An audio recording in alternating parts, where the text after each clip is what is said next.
A paz do Senhor Jesus, tudo bem? Nós vamos iniciar agora a lição de número 3 da nossa revista do terceiro ciclo da CPAD, de Discipulandos, cujo o título é Vivendo sem acusação e nem condenação. O nosso texto principal se encontra em Romanos, no capítulo 5, e Romanos, capítulo 8. Estaremos trabalhando dois textos nesta aula de hoje.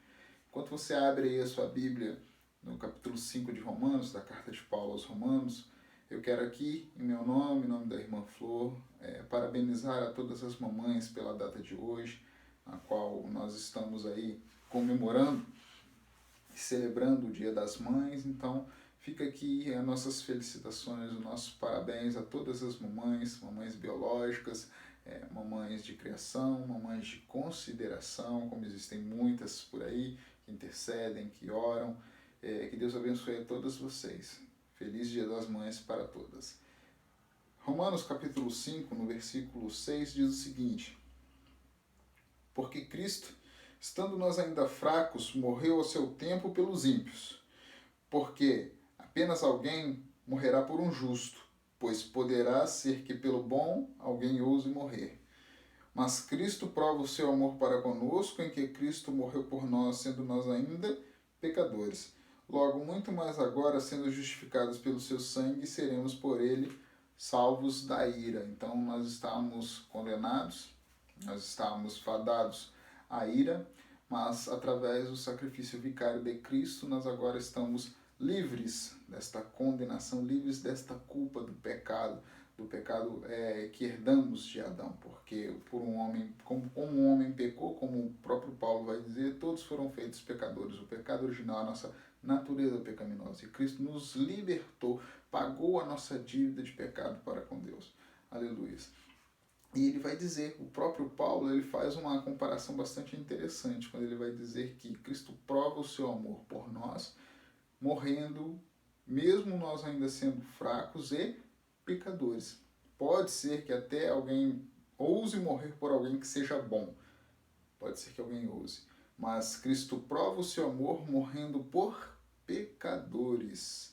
Então, quando nós pegamos ali e aqui, eu não estou entrando em mérito doutrinário, não estou entrando em mérito de crença, nada disso. Mas se você pegar lá o católico e perguntar para ele se ele teria coragem de repente morrer por alguém que ele entende que seja uma pessoa muito boa, ele vai dizer que sim. Né? Se você pegar lá a pessoa que professa o budismo, se ele teria coragem, se fosse contemporâneo do Siddhartha Gautama, lá do Buda, ele morreria por Buda. Se você pegar lá as pessoas que professam a sua fé no islamismo, se eles teriam coragem de morrer por Maomé, eles certamente diriam que morreriam por Maomé. Então, sim, as pessoas, nós temos essa facilidade de repente nos sensibilizarmos por alguém que entendemos que seja uma pessoa boa. Então talvez a gente sim poderia ter coragem de morrer por essas pessoas. Mas Cristo, ele mostrou o seu amor quando ele morreu por uma humanidade que estava em pecado. Ponto. Olha o nível deste amor. É isso que Paulo está dizendo aqui. Por causa desse sacrifício, ele nos livrou da ira vindoura. Continuando, Romanos capítulo 8, ele diz o seguinte: Portanto, agora nenhuma condenação há para os que estão em Cristo Jesus, que não andam segundo a carne, mas segundo o Espírito. Olha aqui ele chamando a atenção para nós caminharmos com o Espírito, em quem não haverá condenação àquele que anda no Espírito. Porque a lei do Espírito de vida em Cristo Jesus me livrou da lei do pecado da morte. Porquanto o que era impossível à lei, visto como estava enferma pela carne, enviando seu Filho em semelhança da carne do pecado, pelo pecado condenou o pecado na carne. Para que a justiça da lei se cumprisse em nós, que não andamos segundo a carne, mas segundo o Espírito. Porque os que são segundo a carne inclinam-se para as coisas da carne, mas os que são segundo o Espírito inclinam-se para as coisas do Espírito, ou para as coisas do Espírito, conforme o versículo 5 ele vai dizer. Então nós vamos estar falando um pouco nesta aula de hoje sobre culpa, sobre acusação, nós estaremos falando sobre condenação, que são assuntos inerentes, são assuntos que estão relacionados à caminhada cristã, à questão do sacrifício vicário, ao relacionamento com o nosso próximo. Na aula passada nós estávamos falando justamente sobre um ponto que está intimamente relacionado a essa questão da culpa, que foi a questão do perdão. E quando nós entendemos que o perdão ele nos liberta, né, do jugo da culpa, a gente começa a viver realmente conforme Cristo quer que nós vivamos. Aleluia, em novidade de vida. Porque se Cristo vos libertou, verdadeiramente sereis livres. Se Cristo ele perdoou o nosso pecado, nós não podemos deixar que nenhum sentimento de culpa ele venha nos atormentar, ele venha nos afligir, ele venha tirar a nossa paz, porque é o que acontece com muitas pessoas. Às vezes Deus perdoa a ofensa daquela pessoa e aquela pessoa ainda fica com aquele sentimento de culpa. Nós precisamos entender isso, que se formos perdoados por Deus, a gente não precisa ficar se sentindo mal, a gente não precisa ficar carregando esse fardo da culpa sobre as nossas vidas. Nós vamos entender um pouco melhor o que significa a culpa, qual é a implicação da culpa na nossa vida espiritual, qual a relação da culpa quando nós nos deixamos levar pelo sentimento de culpa. Então nós vamos descrever o sentimento que a culpa faz na vida de uma pessoa e como ela pode reagir. Nós vamos explicar os motivos que levam a nossa consciência a nos acusar dos nossos erros e valorizar a palavra de Deus, o que ela diz acerca do perdão dos nossos pecados e da certeza da vida sem condenação diante de Deus. Comentário e introdução. Diz assim: uma das coisas que a salvação em Cristo propicia ao pecador arrependido é o perdão dos pecados. Isso já vimos na aula passada, né? Quando falamos lá que nós precisamos pensar no perdão de maneira vertical, que é Deus perdoando o homem, de maneira horizontal, que é o homem perdoando a outro homem, ou uma mulher perdoando outra mulher, aleluia, e o homem se perdoando a ele mesmo, perdão interior. Então, é por aí que a gente vai estar caminhando. Mas efetivamente, quais são as consequências do perdão em nossa vida espiritual? Nós sabemos qual a implicação do perdão de Deus nas nossas vidas. E a partir do perdão, quais são as minhas obrigações para com Deus e para com o próximo? Ao receber o perdão dos nossos pecados, precisamos aprender a viver em uma existência livre do senso de acusação e condenação. E é isso que nós veremos na aula de hoje. Então, quando a gente avança para o item 1, que ele vai ter o título de Aliviando o Jugo da Culpa, ele tem a primeira seção que é Definindo Culpa. Você sabe o que significa culpa? O que é ser culpado?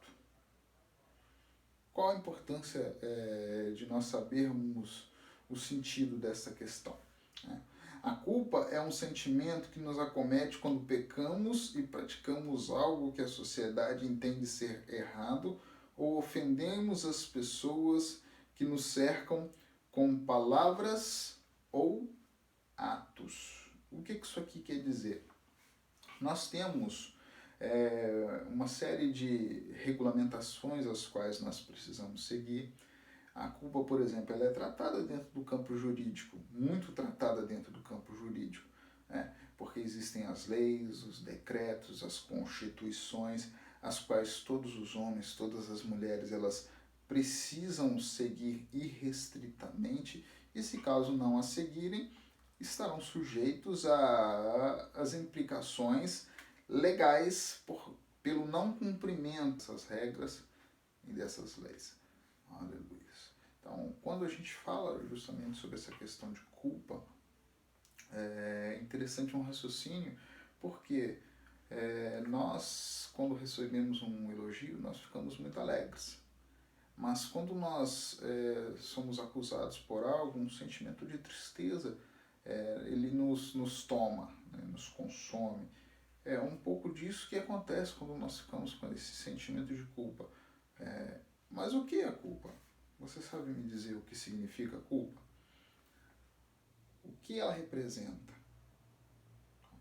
Então, conforme nós vimos aqui, nós falamos que justamente essa questão da transgressão de uma regra, de uma lei, e dentro do campo espiritual é quando nós infringimos as leis de Deus, os preceitos de Deus, os mandamentos de Deus. Então nós poderíamos conceituar da seguinte forma, que a culpa ela nada mais é do que alguém que é considerado responsável por um prejuízo moral, material, espiritual a uma outra pessoa, a um outro indivíduo, aquele que infringe uma regra, aquele que infringe uma lei. Isto é a culpa. E eu gostei bastante de uma colocação que o pastor Gilmar Vieira Chaves, no seu livro Sentimentos que Aprisionam a Alma, um livro bastante interessante da editora Central Gospel, que ele vai falar uma coisa bastante interessante, olha, eu vou compartilhar com vocês, quando ele fala sobre culpa. Ele diz assim, olha, que a culpa, a dinâmica da questão da culpa, ela sempre vai ter o culpado, o culposo, o culpável, a falta e o complexo de culpa. Então, o culpado, aquele que tem ou sente a culpa, o culposo, aquele a quem a culpa é atribuída, a quem é responsabilizado, não necessariamente a quem de fato cometeu, infelizmente. O culpável, que a gente poderia entender como suspeito, a falta, ou seja, o erro, o delito, o pecado.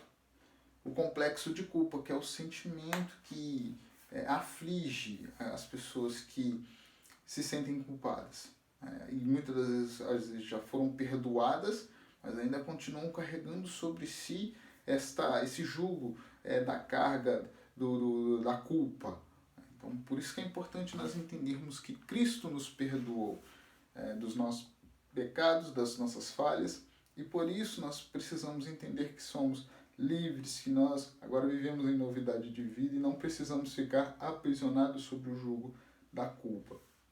Então, continuando, o que esse sentimento de culpa ele pode fazer conosco? O sentimento de culpa pode nos atingir quando fazemos o que é reprovável ou pecaminoso, ou mesmo quando deixamos de fazer o que sabíamos ser o certo. Né? Muitas pessoas, quando acometidas por esse sentimento, tomam uma firme atitude de não fazer mais o que as deixou naquele estado. Outras pessoas justificam o que fizeram buscando para si mesmo argumentos de defesa. Ou outras pessoas sentem-se tão culpadas que são consumidas por esse sentimento, fechando-se para o mundo, para outras pessoas e para Deus. Ou seja, resumindo, a questão da culpa, nós temos as seguintes situações. Houve o delito, existem aquelas pessoas que sabem que cometeram o delito e não se preocupam, não ficam com o sentimento de culpa. Existem aquelas pessoas que não cometeram o delito, o pecado, a falha, mas acham que cometeram e ficam se penalizando por conta disso. Existem aqueles que cometeram, sabem que cometeram e buscam arrependimento por conta disso. Então, nós queremos dar uma ênfase especial, de repente, àquelas pessoas que não cometeram, mas ficam se culpando por conta disso. Esse sentimento de culpa, ele é tão preocupante porque existem pessoas que, por conta disso, por se penalizarem pela culpa, acabam, às vezes, dando fim à própria vida por conta disso. Então, fora a atuação, igual na seção 3, a atuação do inimigo de nossas almas que vive nos acusando. Né? O inimigo de nossas almas, Satanás, também sabe que podemos sofrer com sentimento de culpa. Como se não bastasse as nossas consciências nos acusando, ele também nos acusa e leva suas acusações diante de Deus. Diz assim Apocalipse capítulo 2, versículo 10. E ouvi uma grande voz no céu que dizia: agora chegada está a salvação, e a força e o reino do nosso Deus, e o poder do seu Cristo, porque já o acusador de nossos irmãos é derribado, o qual diante de Deus acusava de dia e de noite. Isso fica bem evidente quando a gente retrocede um pouco lá na situação de Jó, naquela conversa ali que o diabo ele tem com Deus, quando Deus fala com ele: observaste meu servo Jó. A partir daquele momento ele começa a acusar a Jó, que Jó blasfemaria se Deus tirasse isso ou aquilo dele. Ele vai acusando e da mesma forma ele atua nas nossas vidas. Ele é o acusador. Então aquilo que às vezes a gente acha que Deus não está vendo, aqueles pecados que a gente acha que ninguém está vendo, que vai ficar sempre escondido, o inimigo ele vê e nos acusa diante de Deus por conta desses pecados.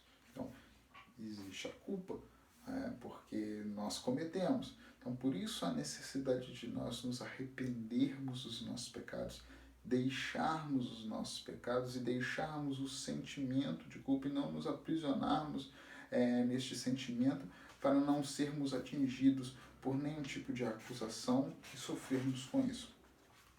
Então, avançando, nós vamos começar a falar um pouco agora sobre a questão da condenação. Você se lembra que nós estávamos falando que existe o culpado? Então, se existe um culpado, esse culpado ele é identificado, ele passa por um processo de condenação, ou a restituir aquilo que ele causou de prejuízo, ou a condenação de simplesmente pedir perdão para uma outra pessoa. Mas, sim, nós vamos começar a falar um pouco agora sobre essa questão de condenação, mas antes, conforme a seção 2.1 nos diz que de que tipo de condenação a Bíblia trata? A Bíblia descreve que Deus primeiramente disse a Adão que não o desobedecesse. E Adão fez o que Deus disse que não deveria ter sido feito. Adão ele contraria aquilo que Deus havia dito para ele não fazer. Por causa do seu pecado, Adão não apenas ficou sujeito à morte física, mas também à morte espiritual, ou seja, uma eternidade afastada da presença de Deus sem salvação. Então, por causa do seu pecado de desobediência, ele teve culpa. Tá? Ele teve essa culpa, ele sabia que era culpado e por isso ele se escondeu. Quando Deus ele passa lá pelo jardim, Deus ia ao jardim no Éden todos os dias, a conversar com Adão, conversar com o homem, com Adão, com Eva. E ele passava por lá todos os dias e um certo dia Deus ele passa pelo jardim e não encontra Adão. Adão estava escondido por causa desse sentimento de culpa, porque ele sabia que tinha cometido uma falha diante de Deus, porque Deus tinha dito para ele para não comer. Então, e por causa disso ele foi condenado àquilo que nós sabemos. Ele foi tirado lá do jardim do Éden. Nós sabemos que o homem passou a morrer. Nós sabemos que houve uma série de desdobramentos e desencadeamentos por conta desta desobediência que Adão cometeu. Não só Adão, mas também como Eva. Então é esse tipo de condenação que a Bíblia trata. No tópico anterior nós estávamos falando sobre a questão da culpa. Hoje nós temos dentro do nosso cérebro, dentro da nossa cabeça, um juiz que nos indica, ele pega aquilo que é o certo, que nós sabemos que é o certo, ele vai julgando as nossas ações e nos mostrando o que deve ou não ser feito, é o que nós chamamos de consciência. Só que isso nós estamos falando no meio temporal, no meio secular. Agora, quando falamos a respeito das coisas espirituais, nós temos um outro ser, um outro indivíduo que vai nortear as nossas ações sobre o que devemos fazer, que é o Espírito Santo de Deus. Então, o Espírito Santo de Deus, ele vai avaliar a nossa conduta e nos direcionar ao nosso comportamento de acordo com os padrões morais, legais, instituídos e precedidos, vindos da parte de Deus, os preceitos da parte de Deus. Então, o Espírito Santo ele vai nos dar esse direcionamento. Então, quando nós estamos prestes a cometer um pecado, de acordo com o nosso grau de influência do Espírito Santo nas nossas vidas, o Espírito Santo vai dizer para mim, não faça isso, não faça aquilo, não faça desta forma, não vá a este lugar. E por isso precisamos dar liberdade ao Espírito para fazer. Porque não certamente nós vamos ser atingiram algum tipo de condenação por conta da culpa que recebemos. É igual, por exemplo, a Bíblia vai dizer que o salário do pecado ele é a morte. Adão teve acesso não só à morte física, mas também à morte espiritual, ou seja, o seu desligamento da parte de Deus. Então, nós também vamos colher frutos desagradáveis por causa das nossas ações. Quando pecamos, caímos na mesma condenação que Adão foi penalizado. É uma condenação que decreta o nosso afastamento de Deus, de uma vida cheia de pecados e um destino eterno e miserável, quando a gente não se arrepende. E o que Deus fez por nós? Em Jesus, seu Filho, Deus perdoou os nossos pecados, nos trouxe a paz e nos aproximou dele. Vamos ler lá Efésios capítulo 2, versículo de número 13. Efésios 2, versículo 13, que diz o seguinte: Mas, agora em Cristo Jesus, nós que antes estávamos longe, já pelo sangue de Cristo chegastes perto, porque Ele é a nossa paz, o qual de ambos os povos fez um. Aleluia. Paulo escreveu aos crentes em Efésios, informando-os de que apesar de antes eles estarem afastados de Deus por terem aceitado o sacrifício de Jesus, eles agora estavam perto do Altíssimo. Tem até uma canção que fala: nenhuma condenação há para quem está em Cristo. E por quê?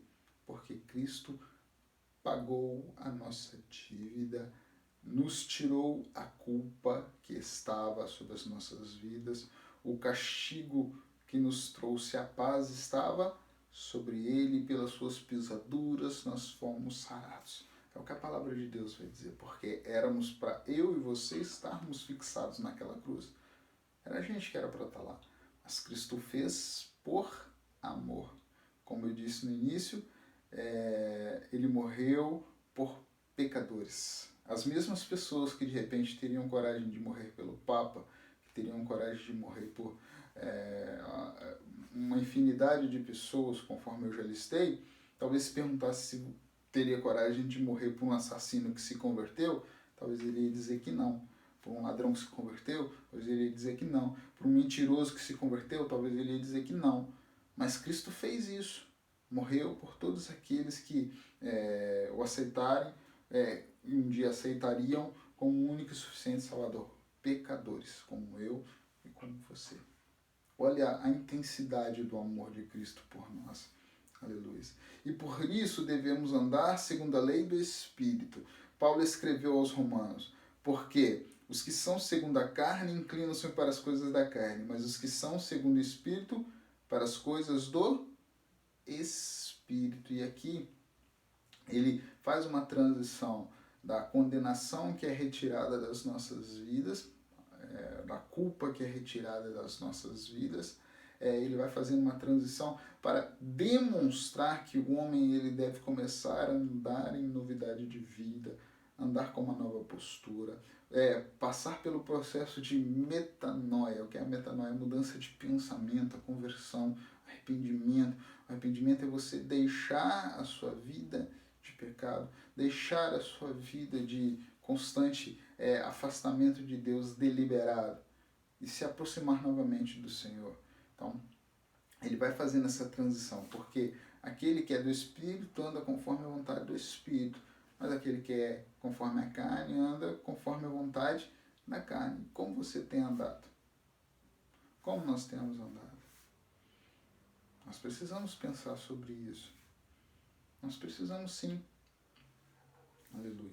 Então, continuando, no item 3, na seção, item 3, uma vida sem acusação.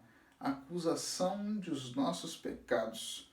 Quando cometemos um erro ou crime, surge uma acusação contra nós diante dos homens. É possível que um inocente seja acusado de um crime que não tenha cometido, mas nenhuma pessoa pode, diante de Deus, ser acusado de um pecado que realmente não tenha cometido, pois ele é o justo juiz e não apenas sabe de todas as coisas, como também sabe o propósito de cada coração. Então, nós estamos falando aqui sobre aquela acusação que o inimigo de nossas almas ele faz diante de Deus. nos mostrando para Ele os nossos pecados, mostrando para Ele que nós não conseguimos, mostrando para Ele que nós tropeçamos. Ele nos acusa dia e noite. Dia e noite. Haverá um dia que isso não vai acontecer mais, que o Senhor Deus ele vai aniquilar todo o mal, que o Senhor Deus ele vai aprisionar o diabo, que ele vai acabar com toda essa situação, nós não seremos mais acusados. Mas hoje isso ainda acontece. Então, por isso precisamos deixar o pecado, porque nós já temos um acusador. Então não precisamos ficar fornecendo munição para que ele venha nos acusar. A acusação da nossa consciência. Todos os seres humanos, conforme eu já vinha dizendo, possuem um juiz interior que os acusa dos seus atos praticados contra Deus e contra o próximo. Esse juiz é a nossa consciência. Billy Graham, um famoso evangelista norte-americano, disse: os sentimentos de culpa surgem quando nossa consciência nos diz que violamos os padrões de Deus, quando pensamos de modo equivocado ter feito isso, ou quando simplesmente deixamos de satisfazer as nossas próprias expectativas ou padrões que outras pessoas definem sobre nós. Nós podemos, por exemplo, pegar lá o exemplo dos irmãos de José, que quando eles o vendem como escravo para o Egito, naquele momento eles não sentiram culpa, não sentiram remorso, não sentiram nada. Mas um tempo depois eles começaram a realmente se perguntar se realmente era certo aquilo que eles fizeram. Então ali as suas consciências começaram a os acusarem. E acontece conosco também, até nos dias de hoje, quando a gente olha, por exemplo, para pessoas que cometeram coisas terríveis para com a sociedade, são condenadas pelos homens e às vezes se arrependem. Elas recebem o perdão de Deus? Sim, elas vão receber o perdão de Deus, mas devem pagar pelas suas dívidas com a sociedade, devem pagar pelos seus prejuízos cometidos e produzidos na sociedade. O fato delas serem condenadas pelos homens e, por exemplo, um ladrão ter de ficar preso por conta disso, isso vai revogar o perdão de Deus pela vida dele? De maneira nenhuma. Mas ele vai sim pagar, mas ele recebe este perdão. Ele vai ter consciência de que o que ele está fazendo é por conta de uma coisa errada que ele fez, mas o perdão da parte de Deus e às vezes até da parte dos homens ele também vai receber. E nós precisamos entender isso para não sermos consumidos pelo sentimento de culpa. Então é isso que nós estamos querendo falar nesta aula de hoje. Nós somos sim acusados pelo inimigo de nossas almas. Às vezes arcamos com a condenação a respeito das nossas falhas, dos nossos delitos, mas Jesus Cristo, através do seu sacrifício vicário, nos redimiu para com Deus, ele nos libertou do jugo do pecado. Então, para podermos sair desse sentimento de culpa, deixar de lado, às vezes, o sentimento de culpa que nos aprisiona, nós precisamos arrependermos dos nossos pecados, deixar a nossa vida de pecado, nos aproximarmos de Deus, buscarmos na sua palavra como não pecar novamente, viver em novidade de vida, para não sermos aprisionados dentro desse sentimento que destrói as pessoas. Em nome de Jesus. Viver sem acusação nem condenação é viver baseado nas promessas de Deus em relação ao perdão de nossos pecados. É a certeza de que o Senhor é maior do que a nossa consciência. Isso não é um precedente para que venhamos a ter uma vida desregrada e que desagrade a Deus, mas sim ter uma vida com o exemplo de misericórdia e bondade divinas. Lembremos-nos de que o perdão de Deus é maior que a condenação que nos foi dada pelo pecado e suas práticas. O perdão sempre vem depois de um reconhecimento do pecado cometido e de um pedido de reconciliação, tanto com Deus quanto com as pessoas que nós ofendemos. É possível também que os homens não perdoem determinados atos cometidos. Mas Deus, que é poderoso para perdoar, é esse perdão que faz a diferença em nossas vidas. Ele quem vai nos garantir a vida eterna. Então aqui vai a minha sugestão para você que tem se sentido culpado. Se você realmente cometeu o delito, uma falha, procure se consertar com essa pessoa. Procure essa pessoa, converse com ela, peça perdão. O Tiago vai dizer, confessar as vossas culpas, né, os vossos pecados uns aos outros. Procura quem você transgrediu, se conserta com ele. Se você transgrediu para com Deus, está se sentindo culpado, pede perdão a Deus e se liberta. Deixa Ele te libertar desse sentimento de culpa. Não deixa Ele te aprisionar. Porque se Cristo nos perdoou, se Cristo nos libertou verdadeiramente, nós seremos livres, conforme a palavra de Deus vai dizer. Aleluia. Deixa o seu pecado. Saia dessa vida de pecado. Para que não tenha condições de o inimigo encontrar maneiras de nos acusar diante de Deus. Não vamos dar subsídio para ele. Não vamos dar condições dele encontrar algo com que nos acusar. Então, pense nisso, peça direção ao Espírito e deixe o Espírito Santo de Deus atuar na sua vida. Aleluia. Viva o amor de Deus.